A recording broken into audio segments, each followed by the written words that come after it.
ॐ सहनाववतु सहनौ भुनक्तु सह वीर्यङ्करवावहै तेजस्विनावधीतमस्तु मा विद्विषावहै। ॐ शान्तिः शान्तिः शान्तिः। आप सभी को नमस्ते जी। तो हम सबसे पहला बिंदु कर रहे हैं, पहला रत्न ईश्वर, ईश्वर के बारे में। तो कल हमने 2-3 बातें करी थी इसके परिभाषा में से। 2-3 बिंदु हमने लिए। गुण, कर्म, स्वभाव और स्वरूप सत्य ही हैं। इसका अर्थ आप समझ गए होंगे कि परमात्मा के अंदर जो भी गुण है, कर्म है, उसका स्वभाव है, उसका जो स्वरूप है कि निराकार है, सर्वव्यापक है, ये सारी चीजें उसकी सत्य ही हैं, उनमें कभी परिवर्तन नहीं होता। जैसे हम लोगों में कभी हमारा मूड कैसे हो जाता है, हमारे कभी गुण, कभी हम दयालु बन जाते हैं, कभी बड़े क्रूर बन जाते हैं, होता है ना, हम सब में एक जैसे तो हम नहीं रहते। तो परंतु परमात्मा के जो गुण कर्म स्वभाव है वो सत्य ही है, ये हमने कल देखा। और वो एक केवल चेतन मात्र वस्तु है। परमात्मा क्या है? एक वस्तु है। वस्तु का याद है कि आप लोगों को क्या वस्तु का क्या मतलब है? एक मैटर जिसको हम कहेंगे इंग्लिश में। और नहीं तो हम वस्तु अगर कहते हैं तो हमें बड़ा अजीब सा लगता है ना, कि वस्तु है क्या परमात्मा क्या? तो क्योंकि हमारा जो अंदर हमारे उस वस्तु का जो स्वरूप है वो थोड़ा अलग सा ही है। और हमने कल ये चर्चा की थी कि वस्तु किसे कहते हैं? जिस भी पदार्थ में जिसमें गुण कर्म स्वभाव और गुण और कर्म पाए जाते हैं वो वस्तु होती है। उसको हम वस्तु कह सकते हैं जिसमें गुण भी पाए जाते हैं और जिसमें कर्म भी, जो कुछ कर्म भी करता है, गुण भी है। तो आप परमात्मा में गुण है ना, और परमात्मा कर्म भी करता है, वो आगे हम देखेंगे। परमात्मा बहुत सारे कर्म करता है, निकम्मा नहीं है। परमात्मा में कर्म भी पाया जाता है।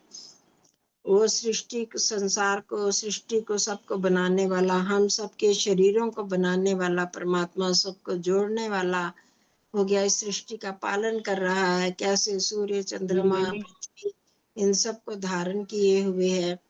बादल बनाता है, ये पानी कैसे बरसाता है, मतलब ये नहीं कि वो एक एक बूंद करके बरसा रहा है, परंतु उसने ये सारे एक सिस्टम ऐसा सेट कर दिया, ये नियम बना दिया, तो उसके अकॉर्डिंगली ये सारा संसार चल रहा है। जैसे हम कहें कि हमारी वॉशिंग मशीन,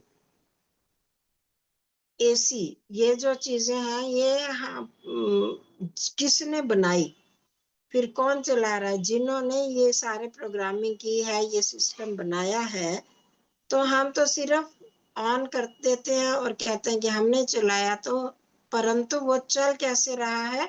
अंदर जो उसकी प्रोग्रामिंग हुई है उसके अकॉर्डिंग ही चल रहा है। जिसने, जिस कंपनी वाले ने बनाया है, हम उनका नाम लेते हैं।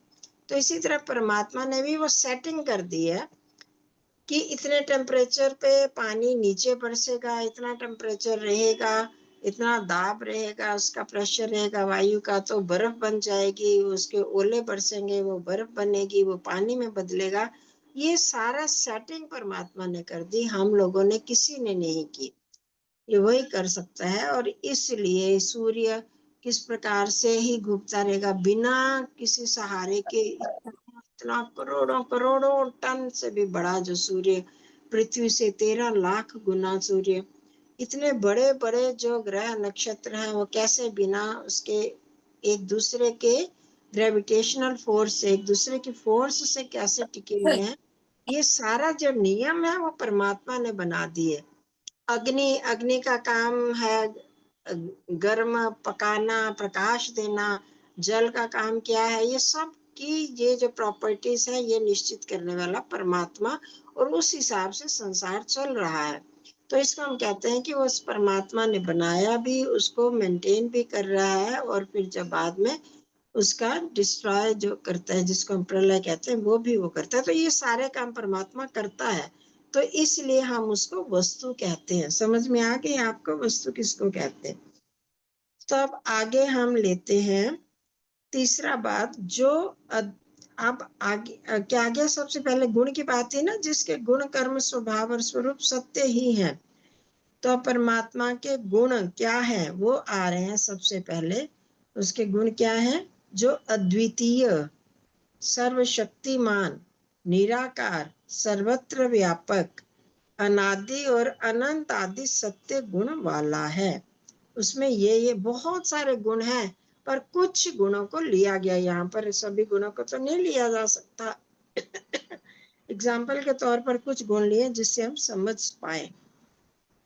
तो हम एक एक गुण को ले रहे हैं जो अद्वितीय है। अद्वितीय, इसको हम नीचे देखेंगे। पर आपको पता है द्वितीय मतलब जिस दूसरा, जो दूसरे कोई पाया जाना, कोई भी, जैसे हम इंसान है, हमारे जैसे दूसरे इंसान है या नहीं? नहीं है ना, हमारे जैसे तो बहुत सारे हैं। अब श्री रामचंद्र जी को देखे, उन जैसे दूसरे इंसान नहीं, श्री कृष्ण जैसा दूसरा नहीं। तो ऐसे लोगों को, महान पुरुषों को हम अद्वितीय तो कहते हैं, परंतु वैसी आत्माएं हैं। तो परमात्मा जैसा है वैसा कोई भी नहीं है संसार में।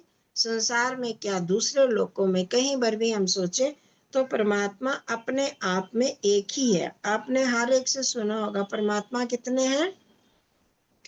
परमात्मा हमेशा एक ही रहता है, बहुत सारे नहीं होते। तो वो अद्वितीय। तो नीचे हम लाते हैं एक नंबर गुण, यहाँ से देखें। वैदिक मान्यता तथा महर्षि दयानंद के अनुसार ईश्वर के गुण कभी और किसी भी परिस्थिति में बदलते नहीं हैं, वो सदा एक से बने रहते हैं। तो ईश्वर के अनंत गुणों में से कुछ प्रमुख गुण निम्नलिखित हैं। कुछ प्रमुख गुण हैं। सबसे पहले अद्वितीय। इसके अनुसार ईश्वर अद्वितीय अर्थात अपने आप में एक ही है, अकेला है, उस जैसा दूसरा कोई नहीं है। समझ में आ गया अद्वितीय का अर्थ? वो अपने आप में अपने जैसा अकेला ही है, उस जैसा दूसरा कोई नहीं। यद्यपि ईश्वर में गुण तो अनेक हैं, परंतु वह स्वयं किसी भी परिस्थिति में एक से अधिक नहीं हो सकता। ये नहीं हम कह सकते कि परमात्मा में एक ही गुण है। परमात्मा के गुण तो बहुत सारे हैं, परंतु किसी भी परिस्थिति में वो एक से अधिक नहीं हो सकता। जैसे बहुत सारे लोग कहते हैं ना, यदा यदा ही धर्मस्य ग्लानिर्भवति भारत, ऐसे उस श्लोक को लेके बोला जाता है। कहा जाता है कि जब जब अधर्म की हानि होती है तब तक ईश्वर जन्म ले लेता है। तो इस तरह से हम करेंगे तो बहुत सारे जन्म हो जाएंगे, बहुत सारे ईश्वर बन जाएंगे। ऐसा नहीं है, हर परिस्थिति में परमात्मा एक ही रहता है, वो एक से अधिक नहीं हो सकता। तो अतः कोई दूसरा ईश्वर है नहीं। इस आधार पर ब्रह्मा विष्णु महेश पृथक पृथक सत्ताएं नहीं, परंतु अपितु एक ही सत्ता के अलग अलग नाम हैं। अद्वितीय शब्द से सिद्ध है कि उसके बराबर कोई दूसरा नहीं है। देखो, आप लोगों ने नाम सुने होंगे, ब्रह्मा विष्णु महेश, है ना? सब लोग कहते हैं ब्रह्मा भी एक ईश्वर है, विष्णु भी है, महेश भी है। ऐसा नहीं है, एक ही परमात्मा के अलग अलग नाम है। वो एक ही एंटाइटी है, एक ही सत्ता है, परंतु उसके अलग अलग गुणों के कारण, अलग अलग कर्मों के कारण उसको अलग अलग नाम दिए जाते हैं। जैसे आप देखोगे इस संसार में भी एक ही मनुष्य के बहुत सारे नाम होते हैं। यहाँ पर कई बड़े लोग भी बैठे हैं, उनके कितने रिश्ते होते हैं ना, अलग अलग रिश्ते हैं। तो कोई एक माँ है जो आपकी माँ है, वो किसी की बहन भी है, किसी की मौसी भी है ना? किसी की बेटी भी है, किसी की पत्नी भी है। तो उस हिसाब से उनको अलग अलग नामों से पुकारा जाता है ना। अगर वो ऑफिस में काम करते हैं, कोई ऑफिसर है तो ऑफिसर को इसको उनको बॉस कहेगा, कोई टीचर कहेगा, कोई डॉक्टर कहेगा। जैसे जैसे जिसमें जो जो गुण, जो जो क्वालिटीज है, उसके हिसाब से उनका नाम दिया जाता है। परंतु वो एक मुख्य रूप से एक ही व्यक्ति है, एक ही सत्ता है। इसी तरह परमात्मा जब ब्रह्मा, ब्रह्मा मतलब जिसने इस संसार की रचना की, संसार को बनाने वाला होने से उसका नाम ब्रह्मा है, और उस संसार को वो मेंटेन करके रख रहा है, इसलिए उसका नाम विष्णु है। और महेश वो है कि जो जब प्रलय होती है तो जो प्रलय करने का भी काम करता है, इसलिए इसको महेश कहा जाता है। ठीक है, तो एक ही सत्ता के अलग अलग नाम हैं उसके गुणों के कारण, उसके अलग अलग प्रॉपर्टीज के कारण से। तो इसीलिए वो सबका पालन करता है, सब ऐश्वर्यों से युक्त है, तो सबका पालन करने से भर्ता भी कहलाता है। सब ऐश्वर्यों से युक्त है तो परमेश्वर है, सबके द्वारा उपासना के योग है, तो इसलिए उसको उपास्य भी कहा जाता है। तो बहुत सारे नाम उसके हो जाते हैं, परंतु है वो एक ही सत्ता। ठीक है, तो इसलिए कहा उसको अद्वितीय है, उसके दूसरा कोई भी नहीं हो सकता। और किसी से भी पूछो, किसी भी, हमारे यहाँ भी वैष्णव संप्रदाय है, कोई शैव संप्रदाय है, कोई आर्य समाज के हैं, कोई पौराणिक हैं, सब ये तो पक्का मानते हैं कि ईश्वर एक है। जब भी उनसे पूछो तो कहेंगे एक है ईश्वर, पर उसके नाम बहुत सारे हैं। पर जब मानने लगते हैं तो कोई किसको ईश्वर मानता है, कोई किसको कहते हैं, बहुत सारे ईश्वर मानने लगते हैं फिर तो ये हमारी जो धारणा अपने आप गलत बन जाती है। तो हमारा विश्वास है कि एक ईश्वर होते हुए भी हम फिर अलग अलग लोगों को, अलग अलग सत्ताओं को हम ईश्वर मानने लगते हैं। तो ये हमें पक्का विश्वास होना चाहिए कि जो ईश्वर अद्वितीय है, उस जैसा दूसरा कोई भी नहीं है, वो अपने आप में अकेला है। हो गया स्पष्ट सबको? फिर दूसरी बात आई, ईश्वर सर्वशक्तिमान। दूसरा गुण क्या है? सर्वशक्तिमान। 14 नंबर पृष्ठ पर। तो हम सामान्यतः समझते हैं कि ईश्वर जो भी चाहे वह सब कुछ कर सकता है, इसलिए वह सर्वशक्तिमान कहलाता है। आप लोगों ने सुना है वह सर्वशक्तिमान शब्द? सर्वशक्तिमान, सब प्रकार की शक्तियों से युक्त। इस शब्द का क्या अर्थ है? सर्व मतलब सब, शक्ति, शक्तिमान शक्तियों से, मान शक्तियों वाला या शक्तियों से भरा हुआ, सभी प्रकार की शक्तियों से भरा हुआ। तो इस शब्द को लेकर लोग ये मानने लगते हैं, इसका अर्थ कि ईश्वर जो चाहे वो कर सकता है, परंतु वास्तव में यह अर्थ नहीं है ईश्वर जो चाहे वो कर सकता है कि सृष्टि के नियमों को तोड़ सकता है। अब जो पृथ्वी नीचे है, सूर्य ऊपर है, सूर्य चमकदार है, वो उसमें आग का गोला है, और पृथ्वी तो वहां से प्रकाश पाती है सूर्य से। तो क्या ये ईश्वर ये नियम बदल सकता है कि इस पृथ्वी को तो सूर्य की तरह आग का गोला बना दे, और सूर्य को पृथ्वी की तरह अंधकार में बना दे, उससे प्रकाशित हो। चंद्रमा को सबका प्रकाशित करने वाला बना दे, और सूर्य को उससे प्रकाशित होने वाला। ये ऐसा नहीं कर सकता। जो जैसे नियम है वो उन नियमों के अनुसार ही परमात्मा कर सकता है। परमात्मा जो कर सकता है वो जो जैसे नियम है उन नियमों के अनुसार ही कर सकता है। तो उन नियमों के अनुसार परमात्मा जो भी काम करता है, उस काम को करने में वो किसी और की हेल्प नहीं लेता, वो अपने आप ही अपने काम करता है। ठीक है, इसका सर्वशक्तिमान का अर्थ है कि दोबारा से समझना कि परमात्मा के जो भी काम होते हैं वो अपने आप करने में समर्थ है, उसको किसी और की सहायता नहीं लेनी पड़ती। हमें छोटे छोटे काम करने के लिए भी हेल्प लेनी पड़ती है ना दूसरों की, है ना। हम कोई भी काम करते हैं, अब देख लो खाना बनाने का ही काम है, तो उस खाना बनाने के लिए हमें किसान की सहायता भी लेनी पड़ती है, क्योंकि वही उगाएगा अनाज, वही उगाता है।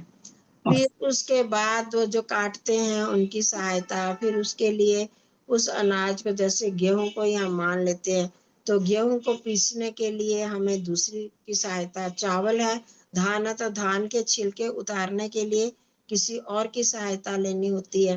फिर उसके बाद आप धान को जो पकाते हैं या जैसे तैयार करके देते हैं, फिर मार्केट में आता है। इसी तरह गेहूं को करने के लिए, उसको फटकने के लिए, फिर उसको पीसने के लिए, आटा बनाने के लिए, फिर आटा गूंदने के लिए, तो हमें, और फिर उसका रोटी बनाते हैं, उसका तवा कौन बनाता है? लोहार बनाता है, जो आयरन मैन वो बनाता है। तो इस तरह से बहुत सारे लोगों की एक एक काम में हमें बहुत सारे लोगों की हेल्प चाहिए होती है। परंतु परमात्मा जो इतने बड़े बड़े बड़े बड़े काम करता है, उसमें भी उनको किसी की हेल्प की जरूरत नहीं होती, वो अपने आप करता है। तो अब परमात्मा के क्या क्या काम है, अब हम देखेंगे। तो आगे इसको देखो, ये 14 पृष्ठ में सर्वशक्तिमान वाला में, वस्तुतः सर्वशक्तिमान शब्द का अर्थ यह नहीं है कि वह जो चाहे सब कुछ कर सकता है, क्योंकि वह ईश्वर अपने सब कार्यों को किसी अन्य की कुछ भी सहायता लिए बिना स्वयं ही पूरा करने में समर्थ है। वो किसी दूसरे की कोई भी सहायता लिए बिना अपने आप ही सारे काम कर सकता है, तो इसलिए उसको सर्वशक्तिमान कहा है। समझ में आई बात? क्यों कहा ईश्वर को सर्वशक्तिमान? क्योंकि वो किसी दूसरे की सहायता लिए बिना, बिना किसी की कुछ भी सहायता लिए, वो अपने आप अपने पूरे कार्य करने में समर्थ है। वो कैपेबल है अपने काम करने में, तो इसलिए उसको सर्वशक्तिमान कहते हैं।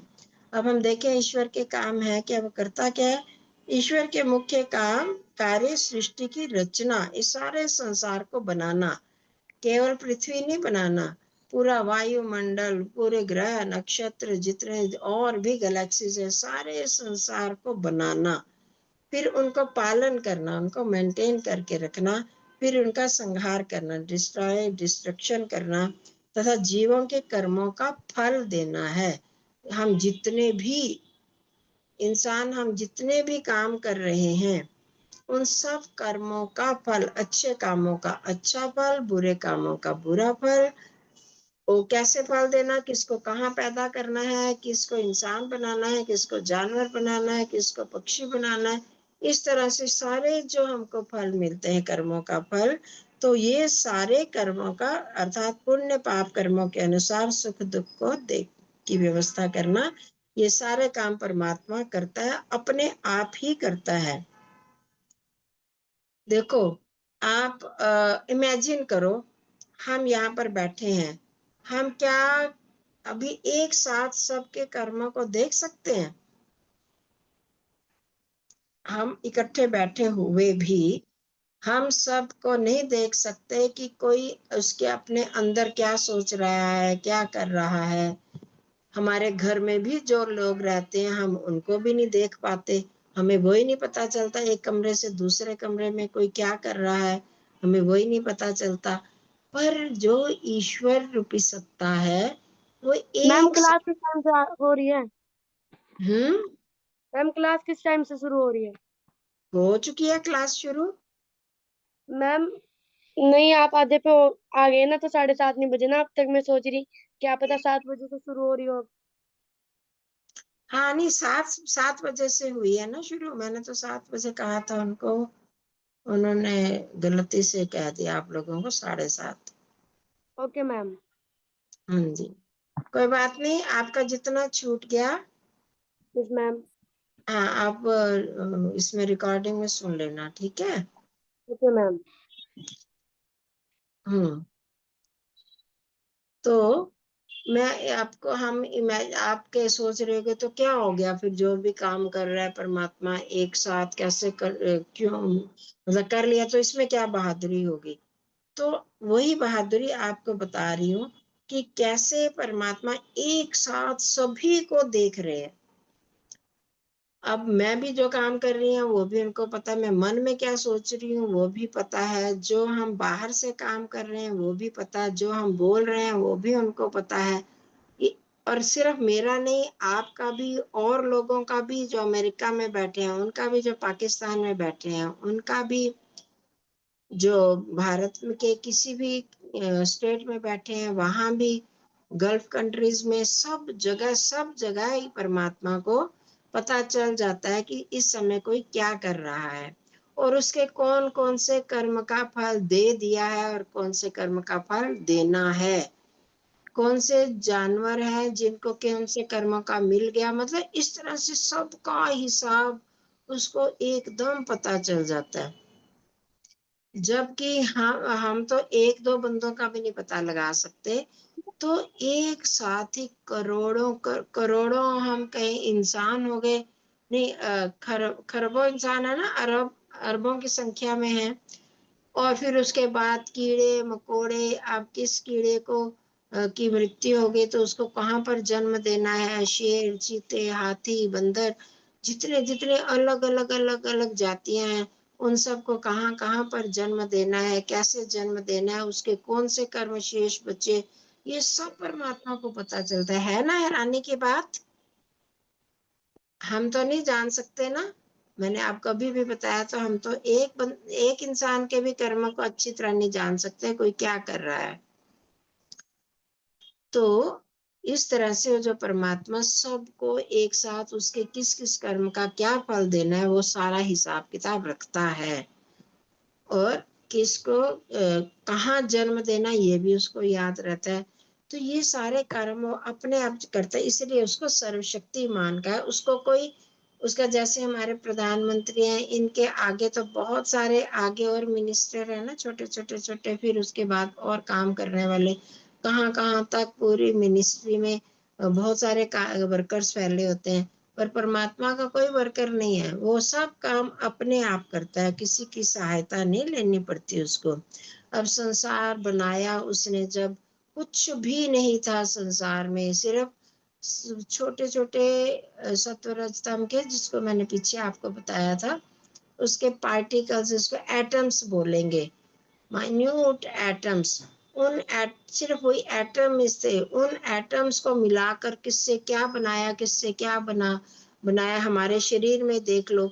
हमारे शरीर में अंदर बुद्धि बना दी, मन बना दिया, है ना, हमारे अंदर हड्डियां हड्डियां बना दी, आंखें बना दी, ये सारी स्किन बना दी, कैसे इसको कवर कर दिया सारे शरीर को।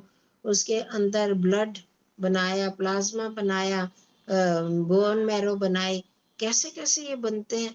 तो ये सारा किसकी सहायता से, किसी की सहायता नहीं लेता, वो अपने आप ही सब बनाता है। हमें जब चाहिए होता है, एक डॉक्टर को चाहिए कुछ भी करने के लिए, तो वो कितने लोगों की सहायता करता है। आपने टीवी में तो देखा होगा ना, जब ऑपरेशन करते हैं तो उनके पास पूरी टीम होती है, तो कितनों की सहायता चाहिए होती है। अब किसी को ब्लड चढ़ाना है तो दूसरा व्यक्ति ब्लड डोनेट करता है, फिर वो वहां से ब्लड निकालते हैं, और कोई ब्लड क्या, रेड क्रॉस वाले जो है,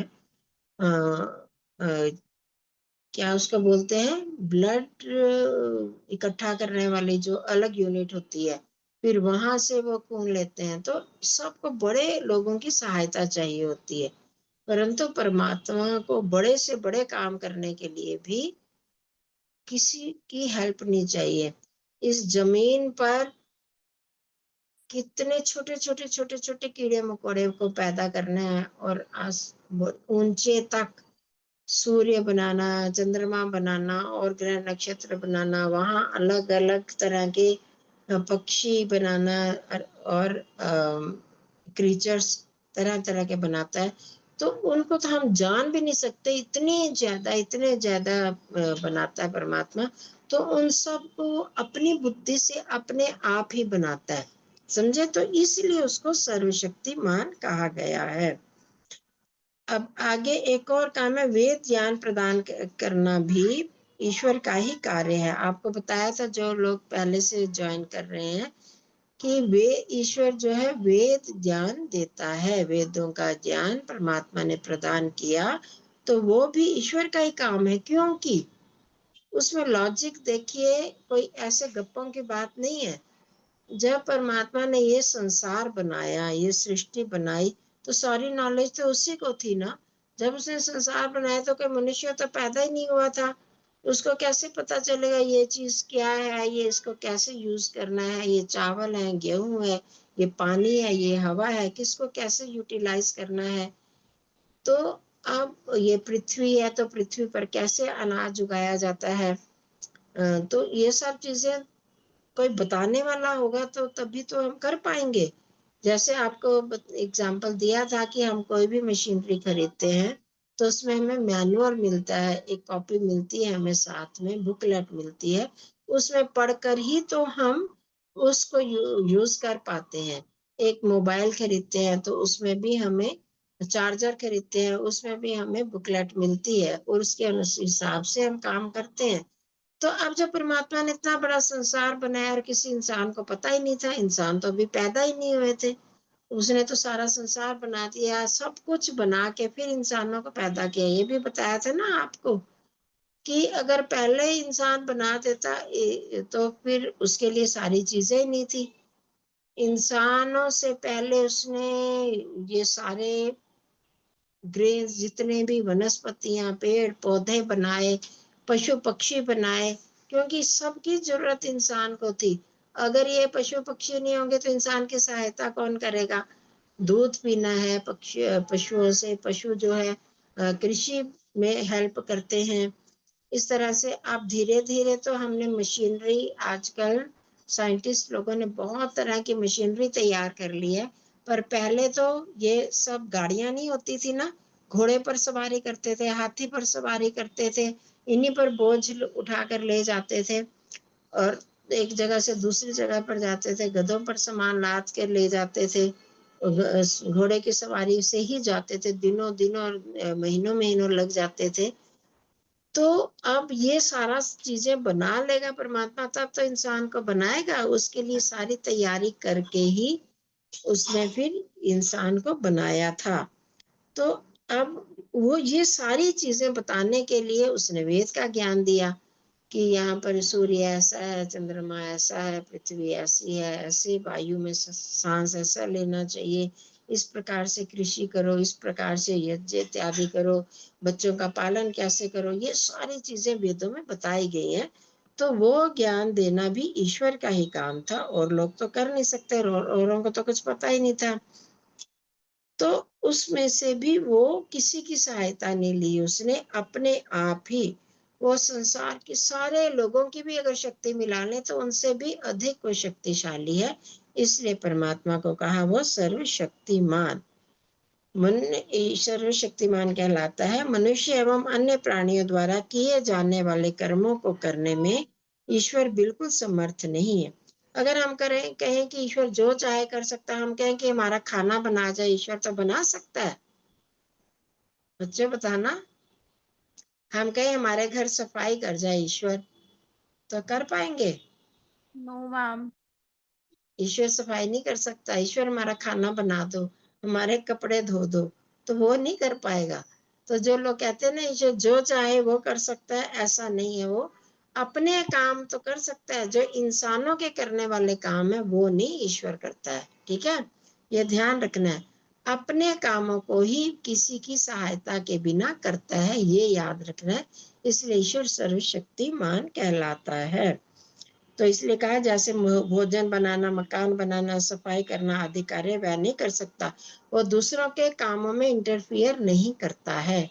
जो हम इंसानों के करने वाले काम है उनमें ईश्वर इंटरफियर नहीं करता, वो सिर्फ अपने काम करता है। उसने हमको ड्यूटी दे दी कि आप अपने काम करो, मैं उसमें इंटरफियर नहीं करूंगा। आप जो चाहते हो करो, जैसे मर्जी करो, मैंने तरीका आपको बता दिया।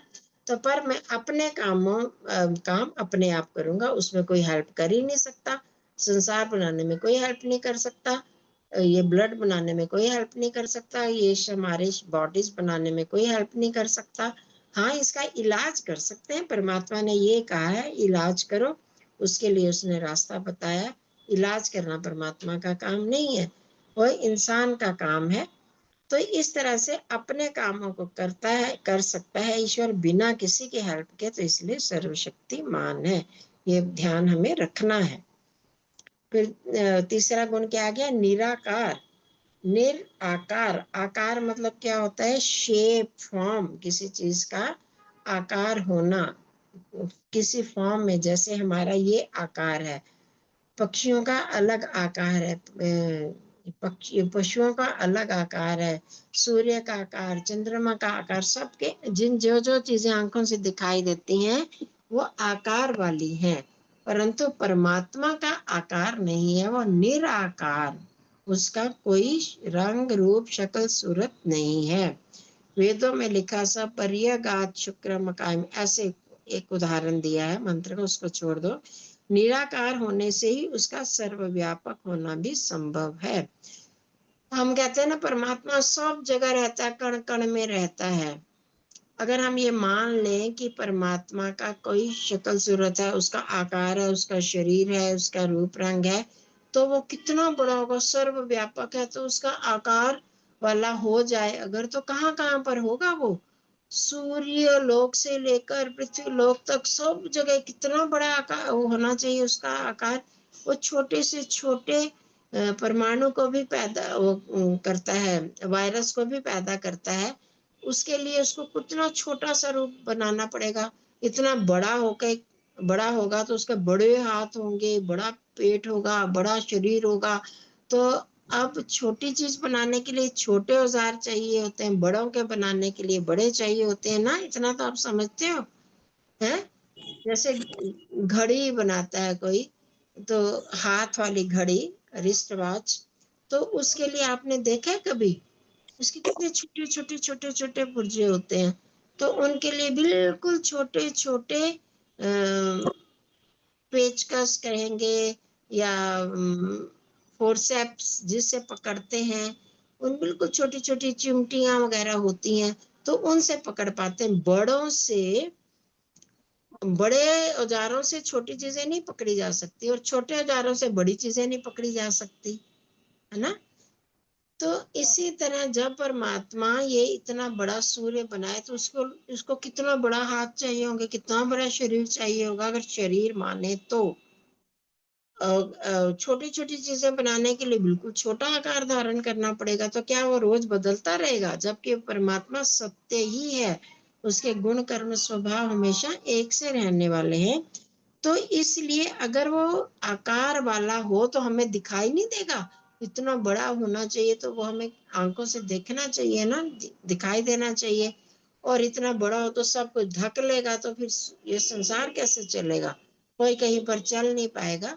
तो ऐसे करने में ये प्रैक्टिकल नहीं है कि परमात्मा का आकार है, उसका कोई रंग रूप नहीं है, वो निराकार होकर। ये कहेंगे कि बिना बिना आकार के कैसे होता है? बिना आकार के भी बहुत सारे काम हो जाते हैं, उसको फिर कभी डिस्कस करेंगे। जैसे वायु का आकार नहीं है। आपको भूख लगती है? आप लोगों को भूख लगती है? Yes ma'am. तो उसका कोई आकार होता है? No ma'am. नहीं होता ना, पर मानते हो ना है, भूख लगती यस है। मैम। सिर दर्द हो गया, पेट दर्द हो गया, पर इनका कोई रूप रंग होता है? दिखाई देते हैं ये सिर दर्द, पेट दर्द? No ma'am. सिर्फ हमको महसूस होते हैं। तो इस तरह से हमें ये देखना है। बहुत सारी चीजें ऐसी होती हैं जो कि हमें आंखों से दिखाई नहीं देती, उनका आकार नहीं होता, परंतु फिर भी उनकी एग्जिस्टेंस है। बिल्कुल इसी तरह परमात्मा सब जगह रहता है, पर उसका कोई आकार नहीं है। अगर हम आकार वाला मान लें तो वो पॉसिबल ही नहीं है कि वो सब जगह रह सके। जैसे हम कहते हैं श्री रामचंद्र जी, श्री कृष्ण जी, वो ईश्वर थे, तो वो ईश्वर अगर हम उनको मान लें, वो तो फिर एक जगह पर रहते थे ना।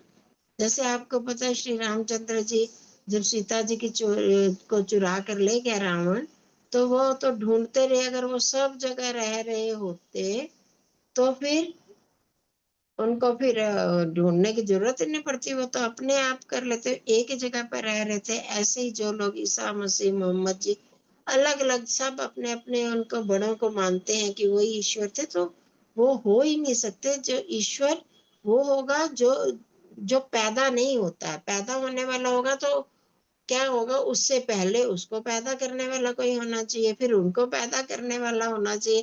तो ऐसे तो बात ही नहीं बनेगी। तो एक जो ईश्वर है उस वो अपने आप ही था, उसको कोई पैदा करने वाला नहीं था।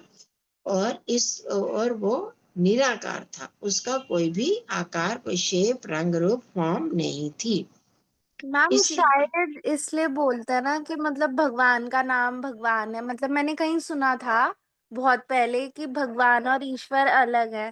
तो मुझे हाँ, मतलब तो वो समझ आ गया था उस समय, बट आज ज्यादा क्लियरली समझ आया कि भगवान मतलब जिसको भागा जा सके या किसी का रूप हो।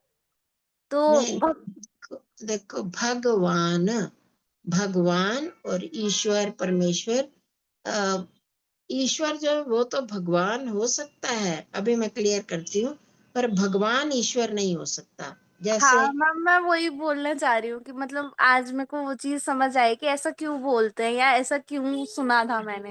हाँ, जो भगवान होता है ना, जैसे धनवान, धनवान शब्द सुना है, बलवान सुना है यस ना, मैम। बलवान, शक्तिमान, तो जो जो बल वाला है उसको बलवान बोलते हैं, जो शक्ति वाला उसको शक्तिमान, जो धनवान, जो धन वाला है वो धनवान। तो इसी तरह भगवान जो भग वाला है उसको भगवान। अब भग क्या होता है? भग कहते हैं लग्जरी, बहुत सारा ऐश्वर्य है जिसके पास। तो संसार में जो महान महान पुरुष हुए हैं उनके पास भग तो था। हो सकता है बहुत सारे लोगों के पास, जैसे भाग्य के लिए एक डेफिनेशन है, समग्रस्य ऐश्वर्यस्य धर्मस्य यशस्य श्रेय ज्ञान वैराग्य षण्णाम भगेतेरिणा। तो जो 6 चीजें हैं ना उसको भाग्य कहते हैं। समग्रस्य धर्मस्य यशस्य श्रेय, धर्म, यश, श्री, ज्ञान, वैराग्य और धन, ये सारी चीजें, जो ये 6 चीजें हैं ना, बहुत बहुत सारे बल्क में जिसके पास हो वो तो भगवान होता है। जैसे श्री राम, श्री कृष्ण, महात्मा बुद्ध हो गए, ज्ञान और वैराग्य, ये भी उनकी क्वालिटी होती है। क्योंकि ये जितने भी महान पुरुषों हैं इनमें वैराग्य था ना, वो घर में तो नहीं फंसे रहते थे, उनमें उनमें खूब ज्ञान था और उनके पास यश भी था, श्री भी, धर्म भी, धन भी। तो ये सारी चीजें, ऐश्वर्य भी खूब सारा, जिनके पास ये चीजें थे उनको हम भगवान तो कह सकते हैं। और श्री रामचंद्र जी, श्री कृष्ण जी जैसे कुछ लोगों के नाम ले, उनके पास ये सब चीजें थी, उनको हम भगवान कहते हैं, परंतु वो ईश्वर नहीं थे, क्योंकि वो संसार को नहीं बनाया था उन्होंने। अगर हम ये हनुमान जी को, जैसे आजकल लोग बहुत मानते हैं, श्री कृष्ण जी को, रामचंद्र जी को ये भगवान है, अगर हम इनको भगवान मान लें तो फिर ये इनको पैदा तो किसी ने किया था ना, इनके माता पिता थे कि नहीं? Yes ma'am. है शगुन जी, आप ही पूछ रहे थे ना। तो जी। ये आप, इनको तो किसी ने पैदा किया, इनके माता पिता थे ना, उनके माता पिता के भी माता पिता थे, उनके माता पिता, इनके पूरी जो ट्रेडिशनली इनके पूरी वंशावली मैम चलती मैम यही बात समझ में नहीं आती मुझे मैम, जो आप कह रहे हो। है। Yes ma'am. तो अब समझ में आया क्यों नहीं इनको ईश्वर माना जा सकता? क्योंकि इनको पैदा करने वाला थे वो इनसे भी बड़े थे, फिर इनको सब कुछ पता भी नहीं था। हाँ, ये महान पुरुष थे, ये भगवान, क्योंकि इनके पास ये सब क्वालिटीज थी जो मैंने अभी 6 बताई, इसलिए भगवान तो थे ये। परंतु इनसे पहले ही संसार बना हुआ था ना, जब ये पैदा हुए तो सूर्य, चंद्रमा, पृथ्वी वगैरह सब थे ना, समुद्र, नदियां, नाले। अगर ये नहीं होते तो ये जिंदा रह सकते थे क्या? इनके माता पिता ने इनको पाला पोसा, तो वो भी तो इस पृथ्वी पर ही तो रह रहे थे। जंगल में गए तब तो श्री राम, तब भी वहां पृथ्वी थी कि नहीं थी? श्री कृष्ण जी जेल में पैदा हुए, तो अब उनको वहां से हटाया गया और उनके पास भेजा गया वहां पर मथुरा में, जहां पर उनको जल से लेकर गए वहां पर। तो ये सारे संसार तो बना हुआ था ना पहले से ही। तो इनको, ये बहुत महान पुरुष थे, इन्होंने जीवन में बहुत अच्छे अच्छे काम किए। इस तरह से इनको हम भगवान कह सकते हैं, परंतु ये परमेश्वर या ईश्वर नहीं कह सकते। तो मैं कल जब आपको कह रही थी कि जब हम ये सारी चीजें देखेंगे ना, तो हम जज करें कि जिसको भी हम भगवान कह रहे हैं, क्या वो सृष्टि की रचना करने वाले थे, संसार को बनाने वाले थे? क्या वो सर्वशक्तिमान थे? क्या वो निराकार थे, उनका शरीर नहीं था? हम टैली करें उनसे, तो जहां जहां पर जो जो चीज टैली हो सकती है अगर सब, तब तो हम उनको मान लें। परमात्मा संसार का बनाने वाला परमेश्वर अगर नहीं होती तो इसका मतलब वो और महानता थी उनमें, परंतु वो परमेश्वर नहीं थे। आज हम गुणों वाले ये 2 और आगे कर लेते हैं, बाकी हम कर्म स्वभाव बाद में करेंगे। फिर आ गया अनादि, ये हमने बीच में पढ़ा था। शगुन जी आप पहले आए क्या? पहले क्लासेस में तो नहीं आए ना आप? नो मैम, आज ही हमारे कॉलेज में मतलब डिस्ट्रीब्यूशन हुआ है ना बुक्स का, अच्छा तो आज ठीक, ही पता चला था। अच्छा जी ठीक है। तो आप पिछली रिकॉर्डिंग सुनना है,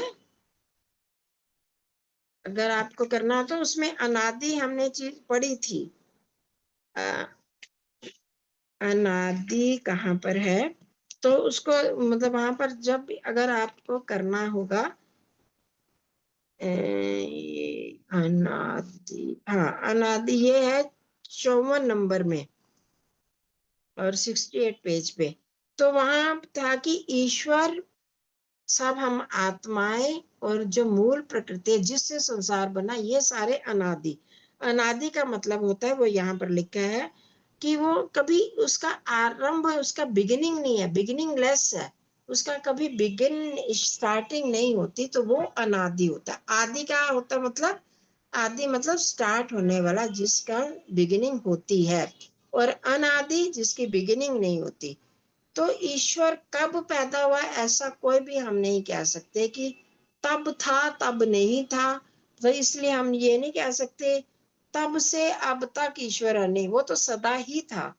तो इसलिए कहा ईश्वर के आरंभ का कोई समय नहीं है, अर्थात उसका कभी आरंभ नहीं होता, यानी वह सदा ही बना रहता है, चाहे सृष्टि काल हो या प्रलय काल। प्रलय अवस्था में भी ईश्वर रहता है, मरता नहीं है। दूसरे शब्दों में कहें तो उसका कभी नाश नहीं होता। आरंभ तो नाशवान और जन्म लेने वाली वस्तु या पदार्थ का ही होता है। देखो, आरंभ होगा कि कोई पैदा हुआ, वो अब उसकी शुरुआत हुई, तो इसका मतलब कि वो पहले नहीं था, तभी तो शुरुआत हुई है। समझ रहे हो इस पॉइंट को? यस कि मैम। कोई चीज शुरू हुई तो इट मीन्स कि वो पहले नहीं थी, तभी उसकी शुरुआत होगी ना। तो इसका मतलब वो पहले मर गया होगा, तो जो मर जाए तो वो ईश्वर कैसा हुआ? तो इसलिए जो जिसका आरंभ होता है वो ईश्वर हो नहीं सकता, क्योंकि उसका फिर नाश भी होगा, जो नाश हुआ तभी तो आरंभ होगा। तो इसलिए कहा ईश्वर अनादि है, उसका कभी आरंभ बिगिनिंग नहीं होती, उसके आरंभ का कोई समय नहीं होता, वो सदा से ही है। ठीक है, आगे समझ सबको। अनंत, ईश्वर का कभी और कहीं भी अंत नहीं है। दूसरे शब्दों में कहें तो काल और स्थान दोनों ही दृष्टियों से उसका अंत या पारावार नहीं है। देखो, अंत, अंत मतलब एंड, इतना तो समझते हो। उसको बोलते हैं, जो एंडलेस है उसको बोलेंगे अनंत। तो दो तरह से एंड होता है। एक तो हम स्पेस की दृष्टि से देखें कि यहां से वहां तक, जब हमको कोई कहेगा मैं यहाँ से वहां तक हूँ, 5 फीट के हम होंगे, 6 फीट के होंगे, 7 फीट तक, तो हमें इतनी जगह, 6 फीट तक जो फैला हुआ है वो एक इंसान है, या 7 फीट तक फैला है, इससे बड़े तो नहीं ना, यहाँ तक हमारा एंड हो गया है। जहाँ भी मैं जहां तक बैठी हूँ वहीं तक ही हूँ ना मैं, इसके आगे पीछे तो नहीं है, तो मेरा एंड यहाँ तक ही है। इसको बोलते हैं स्थान की दृष्टि से एंड होना। समझ गए? आप भी देखो, अपने आसपास घेरा देखो, आप कहाँ तक आपने स्थान घेरा हुआ है, तो उतनी दूर तक ही आपका, आपकी लिमिट है, लिमिट होती है ना। तो स्थान की दृष्टि से उसको बोलते हैं का स्थान की दृष्टि से एक एंड होना या एंडलेस होना। तो परमात्मा का ऐसा भी कोई एंड है ही नहीं कि यहाँ है तो वहां नहीं है, वहां है तो वहां नहीं है। जहां सारी गैलेक्सीज खत्म हो जाए उसके बाद भी परमात्मा रहता है। और दूसरा होता है एंड, एंड जो पॉइंट होता है, एंडिंग पॉइंट। दूसरा होता है काल की दृष्टि से, समय की। 100, जैसे हम लोगों की जो लिमिट होती है मनुष्य की, 100 साल तक मानी जाती है ना, 100 साल तक। कि मैं अगर अभी हूं तो मान लो मेरा बर्थ हुआ 55 में, तो 55 से अब तक कितना हुआ? तो 55 से पहले नहीं थी मैं, तो अब हूं, तो हमारा ये काल के, और जब मर जाऊंगी तो वहां तक, तो उसका काल की दृष्टि से एंड हो गया। परंतु परमात्मा का जब आदि ही नहीं है, वो बिगिनिंग ही नहीं है, तो वो उसका एंड भी नहीं होता। तो दोनों दृष्टि से, टाइम और स्पेस, दोनों ही तरफ से अगर हम देखें तो परमात्मा एंडलेस है, वो कभी नहीं मरता। हम जो आत्मा है ना, आत्माएं, हम धीरे धीरे आपको समझ आएगा, हम भी ये बॉडी नहीं है। आत्मा हमारे अंदर क्या है, हम जिसको मैं कहते हैं ना, वो जो चीज है वो है, हम सोल हैं एक। तो उस सोल का भी कहीं एंड नहीं होता, मतलब कभी, टाइम की दृष्टि से, पर स्पेस की दृष्टि से तो उसका एंड होता है, क्योंकि वो बहुत बहुत छोटा सा है। पर परमात्मा काल की दृष्टि, मतलब समय की दृष्टि से भी, और स्थान स्पेस की दृष्टि से भी, दोनों तरह ही एंडलेस है। तो इसलिए उसको कहा अनंत है। उसके लिए तब तक और वहां तक, कि तब तक कब तक हम कह ही नहीं सकते, क्योंकि ऐसा है ही नहीं वो, कि कोई टाइम नहीं है, कोई स्थान नहीं है, स्पेस प्लेस नहीं है कि जहां पर वो ना हो। तो जैसे शब्दों का हम प्रयोग कर ही नहीं सकते कि तब तक, जब तक परमात्मा रहेगा तब तक संसार, ऐसा हम कह ही नहीं सकते। तो वहां तक है, ऐसा भी नहीं कह सकते। ये कुछ मुख्य गुण ईश्वर के असंख्य गुणों या विशेषताओं में से उल्लिखित है, जो उसमें सदा ही बने रहते हैं। ये थोड़े सारे गुण हैं, पर बताए हैं यहाँ पर, बहुत बहुत सारे गुण हैं परमात्मा में, परंतु थोड़े ही गुणों का यहाँ पर वर्णन किया है। कौन कौन से गुण देखे? एक अद्वितीय, उस जैसा दूसरा कोई नहीं है, वो अकेला ही है। दूसरा सर्वशक्तिमान, जो अपने कामों को करने में वो पूरी तरह समर्थ है, वो किसी और की सहायता नहीं लेता। तीसरा हो गया निराकार, उसका अपना कोई भी शेप फॉर्म नहीं है, उसका कोई आकार नहीं है। फिर आ गया अनादि, उसका कोई बिगिनिंग स्टार्टिंग पॉइंट नहीं है, बिगिनिंग लेस है, और अनंत एंडलेस है। परमात्मा का अनंत है वो, और कभी भी उसका अंत नहीं होता। ठीक है जी, तो इतना करते हैं। हाँ जी बच्चों, जो नए बच्चे हैं, भूमिका जी, कशिश, मोटोरोला मोटो जी, हाँ बताइए, आप लोगों को कुछ समझ में आया है? शगुन, यस मैम। नितिन जी तो